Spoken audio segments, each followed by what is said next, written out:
Fala pessoal do canal, como é que vocês estão? Tudo bem? A graça e a paz em o nome de Deus, o nosso Pai, do seu Filho Jesus Cristo, para você, para toda a sua família, para toda a humanidade.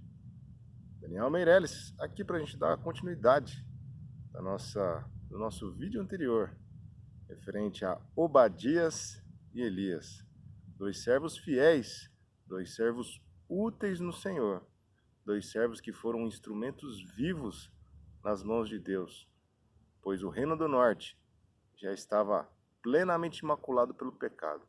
Os seus reis, os seus profetas estavam todos voltados para o mal.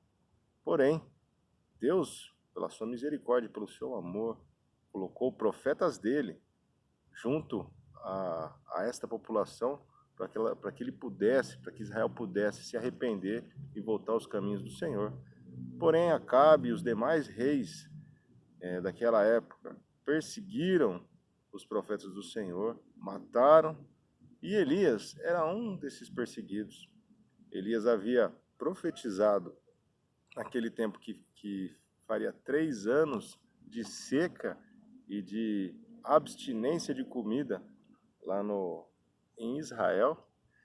E aí ele passou a ser uma cabeça a ser procurada, a ser caçada. Encontrou Obadias, como a gente viu no vídeo anterior, Obadias, um servo fiel que protegeu 100 profetas, dividindo-os em 2 cavernas, dando todo o suporte, alimentando, dando água. E era um servo temente, muito temente do Senhor. É difícil encontrar na Bíblia a palavra de Deus falando que um servo é muito temente. E Obadias era este servo, um servo muito temente. Ou seja, um exemplo muito bom para a gente seguir, para eu e você seguirmos. E agora, Elias já está encontrando o rei Acabe. E aí, ele dá a seguinte proposta para o rei. Vamos ler aqui 1 Reis, capítulo 18, a partir do versículo 20, que diz o seguinte: Acabe convocou então todo Israel e reuniu os profetas no Monte Carmelo. Elias dirigiu-se ao povo e disse: Até quando vocês vão oscilar para um lado e para o outro? Se o Senhor é Deus, sigam-no, mas se Baal é Deus, sigam-no. O povo, porém, nada respondeu. Interessante, antes disso, ele havia desafiado Acabe a colocar os 450 profetas de Baal e os 400 profetas de Azerá. Porém, os profetas de Azerá nem apareceram com medo de Elias e com medo do Senhor. Porém, os profetas de Baal, os 450 profetas de Baal, estavam lá. E Elias jogou o seguinte desafio para eles, ó. Disse então Elias, no versículo 22, Eu sou o único que restou dos profetas do Senhor, mas Baal tem 450 profetas. Tragam 2 novilhos, escolham eles um, cortem-no em pedaços e o ponham sobre a lenha, mas não acendam fogo. Eu prepararei o outro novilho e o colocarei sobre a lenha, e também não acenderei fogo nela. Então vocês invocarão o nome do seu Deus, e eu invocarei o nome do Senhor. O Deus que responder por meio do fogo, esse é Deus. Olha só, um desafio interessante, né? Muito interessante esse desafio aqui que Elias propôs. Com certeza ele recebeu aqui instruções do Senhor para que isso fosse possível, e ele fez esse desafio. Ele, com fé, foi enfrentar uma nação toda, foi enfrentar reis, profetas e a nação de Israel do Reino do Norte.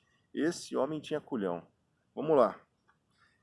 Versículo 24. Então vocês invocarão o nome do Senhor, então vocês invocarão o nome do seu Deus, eu invocarei o nome do Senhor, o Deus que responder por meio do fogo, esse é Deus. E aí o que o povo falou? Então todo o povo disse: O que você disse é bom. Versículo 25. Elias disse aos profetas de Baal: Escolham um dos novilhos, preparem-no primeiro, visto que vocês são tantos, clamem pelo nome do seu Deus, mas não acendam fogo. Então pegaram o novilho e lhes foi dado que lhes foi dado e o prepararam. Então eles prepararam o novilho lá, ficaram a manhã inteira clamando pelo nome de Baal, clamando, porém, obviamente não houve nenhuma resposta. No versículo 27, ao meio-dia, Elias começou a zombar deles. Gritem mais alto, dizia, já que ele é um Deus, quem sabe está meditando, ocupado, ou viajando, talvez esteja dormindo e precise ser despertado. Então passaram a gritar ainda mais alto, a ferir-se com espadas e lanças, de acordo com o costume deles, até sangrarem. Olha que coisa absurda. Até sangrarem. Versículo 29, passou o meio-dia e eles continuaram profetizando em transe até a hora do sacrifício da tarde, mas não houve resposta alguma. Ninguém respondeu, nem deu atenção, obviamente. Vai desafiar o Senhor dos Exércitos? Não vai ter resposta, lógico. Então Elias disse a todo o povo, aproximem-se de mim. O povo aproximou-se e Elias reparou o altar do Senhor, que estava em ruínas. Ele reparou o altar do Senhor. Depois apanhou 12 pedras, uma para cada tribo dos descendentes de Jacó, a quem a palavra do Senhor tinha sido dirigida, dizendo-lhe, seu nome será Israel. Então ele estava aqui restaurando que a dignidade de Israel naquele momento. Ele estava restaurando o poder de Deus, o poder do Senhor, a honra do Senhor naquela região. Versículo 32, com as pedras construiu um altar em honra ao nome do Senhor. Cavou ao redor do altar uma valeta, na qual poderiam ser semeadas 2 medidas de sementes. Depois arrumou a lenha, cortou o novilho, bem tranquilo, em pedaços, e pôs a lenha, e pôs sobre a lenha. Então lhes disse, encham de água 4 jarras grandes e derramem sobre o holocausto e sobre a lenha. Então fizeram isso para dificultar um pouco mais a vida de Deus. Façam-no novamente, versículo 34. Fizeram de novo. Façam-no pela terceira vez, ordenou, e eles fizeram pela terceira vez. A água escorria do altar, chegando a encher a valeta. Como é que será que Deus iria botar fogo em tudo isso? Aí a gente já vai saber, ó. Versículo 36. À hora do sacrifício, o profeta Elias colocou-se à frente do altar e orou. Ó Senhor Deus, Deus de Abraão, de Isaque e de Israel, que hoje fique conhecido que tu és Deus em Israel e que sou o teu servo e que fiz todas estas coisas por ordem tua. Então Deus ordenou isso aí para ele, não tirou isso da cabeça, mas sim obedeceu às ordens do Senhor. No versículo 37, responde, meu Senhor, responde-me para que esse povo saiba que tu, ó Senhor, és Deus e que fazes o coração deles voltar a ti. Deus tem o poder de fazer com que o coração cauterizado pelo pecado dessas pessoas possam voltar a ti. Da mesma forma, Deus utiliza os seus servos hoje em dia para tocar, para falar da palavra de Deus, tocando o coração espiritualmente falando dessas pessoas com o coração cauterizado pelo pecado. E Deus também nos dá esta mesma bênção, este mesmo mandamento. Versículo 38. Então o fogo do Senhor caiu e queimou completamente o holocausto, a lenha, as pedras e o chão, e também secou totalmente a água na valeta. Olha só o que aconteceu. O que os profetas de Baal ficaram a manhã inteira tentando fazer, Elias clamando ao Senhor, Deus acabou com tudo aquilo, mostrando que realmente só há um Deus verdadeiro, que é o Senhor. Quando o povo viu isso, todos caíram prostrados e gritaram, o Senhor é Deus, o Senhor é Deus. Estavam em choque, eles olharam aquelas maravilhas, o povo, o rei, os profetas de Baal olharam tudo aquilo e tremeram na base. E aí clamaram, o Senhor é Deus, o Senhor é Deus.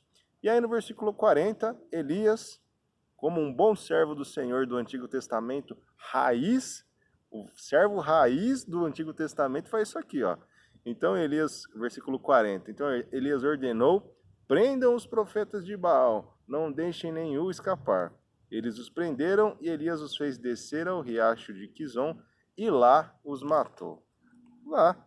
Foi um mandamento com certeza de Deus para acabar com os profetas de Baal, para que não mais colocasse doutrinas erradas no povo de Israel, né? E para que o povo também pudesse entender que só há um Deus e uma só doutrina, que era a doutrina, que é a doutrina do Senhor. E aqui, mais uma vez, a gente consegue ver o poder, a fé deste servo Elias, este servo que enfrentou uma nação inteira, enfrentou 450 profetas de Baal. Ele acabou com eles, mostrando o poder de Deus. Ele foi até irônico. Ele sabia, ele tinha tanta fé, ele tinha tanta confiança no poder de Deus, que ele foi até mesmo irônico com os profetas de Baal, mostrando, vai lá, talvez seu Deus esteja dormindo, esteja viajando, esteja meditando. Então, aqui mostra a confiança plena que Elias tinha e tem, porque ele ainda vive lá nos céus, com certeza, no Senhor. E essa mesma confiança que eu e você precisamos ter. Obviamente não vai sair matando profetas de outras religiões, mas isso demonstra o quê? Uma grande fé que nós devemos ter no Senhor, uma grande confiança em Deus, porque Ele é o único Deus, não há outro Deus além de Ti. Hoje nós enfrentamos a nossa crise sanitária, então nós devemos olhar não para o tamanho desta crise, não para o tamanho do vírus, não para o tamanho da pandemia, mas sim para o tamanho do nosso Deus, que é o Criador, que pode fazer com que um servo dele tenha coragem de enfrentar uma nação toda e sair vitoriosa. Se você gostou desse vídeo, compartilhe ele com seu bom procedimento, compartilhe ele com a sua vida. Vamos utilizar o exemplo de Elias em nossas vidas para que possamos ter a nossa fé renovada no Senhor. Se você gostou do vídeo, deixa um joinha, compartilha aí se você quiser, se inscreva no canal, ative as notificações e tamo junto aí. Até o próximo vídeo.